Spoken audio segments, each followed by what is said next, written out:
Salam sepak bola, teman-teman netizen atau warganet yang saya hormati semuanya. Selamat bergabung kembali ke konten terbaru dari channel YouTube Triple B. Dan di konten terbaru hari ini saya ingin memberikan analisa dari dua pertandingan Euro 2024. Yang pertama antara Prancis versus Belgia yang berakhir untuk kemenangan Prancis dengan skor tipis 1-0. Dan yang kedua tentu saja antara Portugal versus Slovenia yang berakhir untuk kemenangan Portugal melalui adu penalti secara dramatis dengan skor 3-0.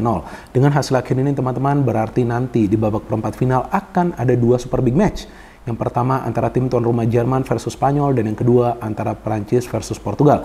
Artinya dua tim yang saya favoritkan untuk menjadi juara dari ajang Euro kali ini yaitu Prancis dan juga Portugal harus berhadapan di babak perempat final. Dan menurut hemat saya teman-teman, baik Prancis dan juga Portugal bisa lolos ke babak perempat final berkat kerja keras, staying power dan juga mental yang kuat dari para pemain mereka karena sulit sekali bagi para pemain Prancis untuk bisa membuka deadlock alias mencetak gol ke gawang dari Belgia, padahal mereka mendominasi total jalanan pertandingan dan mereka harus menunggu lebih dari 80 menit untuk mencetak the winning goal tersebut.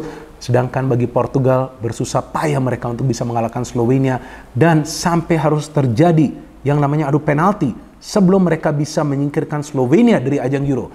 Dan yang menarik dari pertandingan Portugal kan adalah tentang Cristiano Ronaldo. Ya kan, semua membahas tentang Ronaldo, tapi banyak juga yang tidak suka dengan keberhasilan Ronaldo. Padahal Ronaldo menunjukkan mentalitas yang kuat. Ronaldo menunjukkan bahwa dia belum habis. Ronaldo menunjukkan bahwa dia memang bermain bagi Portugal. Karena walaupun Ronaldo miss penalti di babak pertama dari extra time, tapi Ronaldo bisa bangkit dan juga menyelesaikan tugasnya pada saat terjadi adu penalti.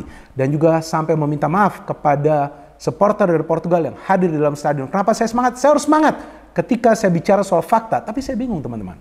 Kenapa banyak sekali yang benci kepada Ronaldo? Apa salahnya dari Ronaldo? Apa salahnya dari Cristiano Ronaldo yang memberikan contoh yang baik bagi para pemain sepak bola profesional yang masih muda usianya, yang menjadi panutan bagi puluhan pesepak bola profesional, yang menjadi role model yang baik bagi mereka semua yang ingin menjadi pesepak bola profesional. Apakah karena dia dianggap membela Palestina? Apakah karena dia sempat memindahkan atau menggeser salah satu brand minuman ternama di dunia di ajang Euro sebelumnya ketika dia menggeser dan menggantikannya dengan air mineral? Apakah karena dia sekarang bermain di Arab Saudi? Apakah karena dia memberikan contoh yang baik bagi para pemain lokal Arab Saudi agar mereka harus berlatih secara keras? Sampai sekarang trennya di Arab Saudi adalah para pemain lokal mereka berlatih dengan keras dan berlatih mulai pagi hari. Apa salahnya dari Ronaldo? Salahnya adalah karena dia orang yang baik. Salahnya adalah karena dia peduli dengan apa yang sedang terjadi di dunia ini. Salahnya karena memang dia ingin fight bagi negaranya. Tapi jangan khawatir, Ronaldo memang adalah Ronaldo. Dia tidak akan pernah jatuh, dia akan selalu bangkit. Dan itu dia tunjukkan di pertandingan dini hari tadi. Nah, ini bukan ceramah saya, tapi ini adalah fakta yang saya bicarakan. Jadi memang ketika ada seorang pemain yang tidak mau kalah, pantang menyerah, dan dia memberikan contoh yang baik bagi para pemain lainnya, pasti hatersnya banyak. Bahkan banyak yang mengejek Ronaldo loh di sosial media dengan penaldo lah, Cristiano penaldo lah, apa itu artinya? Ya, dan mereka lupa Lionel Messi pernah miss penalti di Copa America, di final Copa America 2016, dan dia gagal membawa negaranya menjadi juara. Dan saya ingat pada saat itu dia mengatakan dia ingin pensiun dari timnas Argentina dan dia sempat juga tidak membela timnas Argentina untuk beberapa pertandingan. Tapi kemudian dia kembali dan dia membawa timnasnya menjadi juara. Kan hebat. Artinya dia juga bangkit pada saat itu. Tapi kenapa orang tidak bicara soal itu? Kenapa Messi pada saat itu bisa down? Tapi Ronaldo kan gak down. Mental Ronaldo kan kuat. Saya gak marah, gak emosi juga. Kan saya kan baru operasi mata kan tuh. Terlihat kan belum sembuh total ya. Maka itu sebelumnya saya pakai kacamata hitam. Enggak, saya gak marah. Tapi saya menegaskan ya bahwa ini adalah role model yang baik. Ronaldo adalah role model.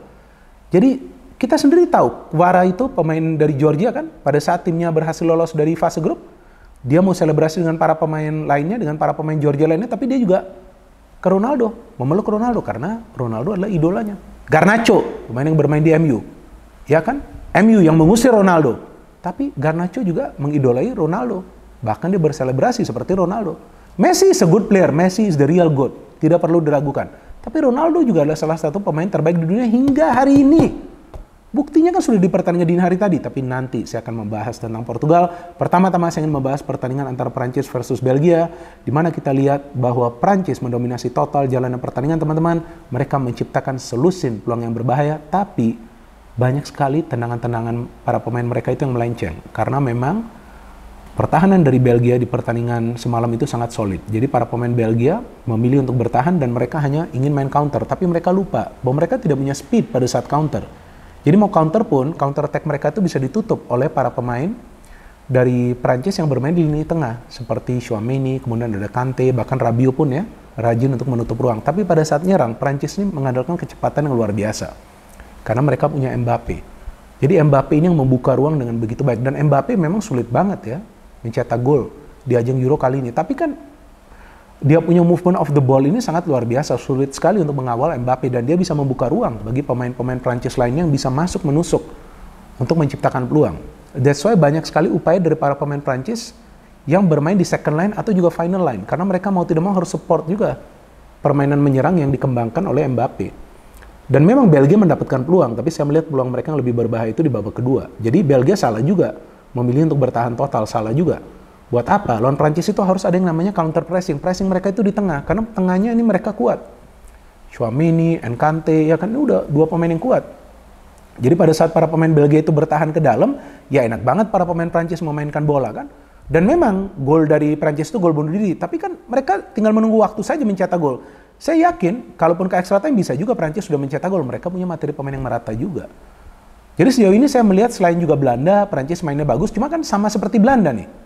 Sulit banget bagi Prancis untuk bisa mengeksekusi peluang yang para pemain mereka dapat. Nah, saya pikir ini masalah di final third ini yang harus lekas dibenahi oleh Didier Deschamps jika dia ingin membawa timnya menjadi juara dari Euro. Ya kan, kalau enggak, saya gak yakin si Prancis bisa menjadi juara karena mereka tidak ada finisher di dalam kotak penalti. Mbappe is good, liak-liuknya luar biasa, bahkan dia paling banyak mendapatkan peluang di match ini.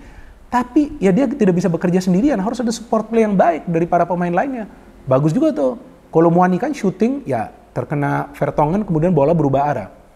Tapi kan kalau gak ada Kolo Muani, siapa yang mau mencetak gol? Karena Mbappe ini dikawal ketat. Jadi saya melihat bahwa Prancis mengandalkan kolektivitas dan juga main dengan high pressing. Enak banget loh nonton permainan dari Prancis ini. Upamecano juga di belakang solid, ya kan? Mereka nyerangnya juga bagus dengan adanya Theo Hernandez dan mereka bisa mengurung pertahanan dari Belgia. Bahkan De Bruyne bermain juga ke belakang walaupun De Bruyne kemudian mendapatkan peluang untuk mencetak gol. Lukaku sih sudah habis lah. Lukaku itu dapat peluang aja gak bisa cetak gol ya kan, walaupun dia dapat umpan yang bagus tuh kalau nggak salah dari Doku ya, saya lupa Doku main atau nggak ya. Pokoknya dia dapat umpan tuh, cutback tuh. Jadi Lukaku ini sudah habis. Saya pikir ya Belgia harus regenerasi di sektor striker. Tapi kan ya Belgia ini karena memang bertahan, itu yang menyulitkan para pemain Prancis untuk bisa berimprovisasi pada saat menyerang. Karena Belgia itu bertahan bukan di tengah, tapi dari sayap. Karena mereka paham Prancis ini punya kekuatan di sayap. Tapi pada akhirnya, saya suka para pemain Prancis ini yang bersabar, dan juga mereka punya staying power yang luar biasa, karena mereka tidak kendor. Sama sekali mereka tidak kendor, mereka serang terus sampai akhirnya mereka bisa mencetak gol. Jadi ya Prancis ini layak lah lolos ke babak perempat final ya. Tapi mereka akan ketemu Portugal. Nah, cerita dari pertandingan Portugal ini yang sangat menarik kan. Memang sih di atas kertas Slovenia udahlah pasti kalah lawan Portugal, tapi ini kan Euro. Biasanya ada kejutan di Euro kan. Dan Slovenia lebih parah mainnya daripada Belgia, bukan saja bertahan, tapi bertahan total. Mereka nggak mau kasih para pemain Portugal itu leluasa ketika mereka masuk ke final third. Maka itu Portugal main banyaknya tuh direct pass, banyak crossing, karena nggak bisa juga buka pertahanan dari Slovenia. Dan mereka punya penjaga gawang yang bagus kan, Oblak kan. Ini seperti ada 1000 tangan nih Oblak. Banyak sekali save yang dia lakukan. Ronaldo juga banyak miss peluang ya. Banyak miss chance ya. Dari free kick juga banyak ya. Tapi kan ya gak semua peluang juga ke Ronaldo. Ada juga ke Bernardo Silva. Ada juga ke Leao. Ada juga ke Fernandes. Artinya secara keseluruhan kesulitan dari Portugal itu adalah dalam finishing. Dan bola itu kan tidak selalu diberikan kepada Ronaldo. Cuma Ronaldo pinter mencari ruang. Dan karena Ronaldo lah para pemain tim lawan sering banyak melakukan foul. Oleh karena itu Portugal bisa mendapatkan banyak peluang dari set piece. Artinya dari free kick. Tapi ya kalau gak bisa mencetak gol kan percuma juga. Jadi saya melihat masalah klasik dari Portugal di Euro kali ini adalah dari segi finishing. Bukan karena Ronaldo sudah tua, bukan karena Ronaldo sudah habis, enggak. Tapi pemain-pemain lain ini juga gak bisa melakukan finishing. Dan saya melihat Bernardo Silva ini belum konsisten permainannya. Walaupun dia bermain cukup baik ya di pertandingan Slovenia di babak pertama. Babak kedua menurun, extra time dia oke lagi. Tapi dia harus konsisten. Jadi saya melihat masalah dari Portugal itu juga kadang-kadang berada di pertahanan. Ketika PP ini sering out of position atau juga melakukan kesalahan. Itu di babak extra time kan, di babak keduanya kalau Sesko cetak gol itu habis itu udah Portugal kan, karena kesalahan dari PP. Tapi yang menarik kan di babak pertama extra time ya, ketika ada foul, kalau nggak salah ke Bernardo Silva ya foulnya, lupa ya saya. Nah itu Ronaldo saya kira udah gol loh, ternyata dia miss, kaget banget saya dia miss loh. Ya, saya kaget banget loh dia miss. Saya gak nyangka loh, karena ini momen bagi Ronaldo kan, cetak lah ini the winning goal. Dan juga yang saya agak sedih juga melihat dia menangis sebelum babak kedua extra time dimulai ya. Ya tampaknya dia agak terganggu juga gitu karena miss penalti. Ya dia kelihatan banget lah ingin agar timnya ini bisa lolos ke final dan juga kembali menjadi juara ya, setelah terakhir kali itu juara di Euro 2016 ya. Jadi nanti babak perempat final akan menjadi ulangan dari final ya, Euro 2016 yang pada saat itu Prancis tuan rumah kan, ketemu Portugal, tapi Portugal yang menang kan menjadi juara. Jadi saya bingung juga nih, waduh kok Ronaldo menangis, ternyata dia meluapkan lah isi hatinya. Ya dia tahu selama ini dia dibenci oleh banyak orang, tapi yang mengidolai dia jauh lebih banyak. Artinya yang berdoa bagi dia juga jauh lebih banyak, sehingga di babak kedua itu dia bisa bermain normal, walaupun dia tidak mendapatkan peluang, tapi pada saat adu penalti ini yang bahaya loh. Gak gampang loh, open play miss, ternyata adu penalti bisa skor gol. Dan hebatnya kan Diego Costa. Wah luar biasa Diego Costa ini melakukan 3 save bos. Dari penalti gak gampang loh, 3 save secara berturut-turut. Jadi ya, ini kan momen sebetulnya yang juga cukup baik ya bagi Ronaldo ya. Dimana dia menunjukkan bahwa dia belum habis, dia punya mentalitas yang kuat, dia tidak down. Dan saya yakin walaupun seandainya Portugal itu tersingkir, ya dia akan tetap berjalan dengan kepala yang tegak walaupun tentu dia akan sedih. Seperti Portugal tersingkir lawan Maroko kan di Piala Dunia.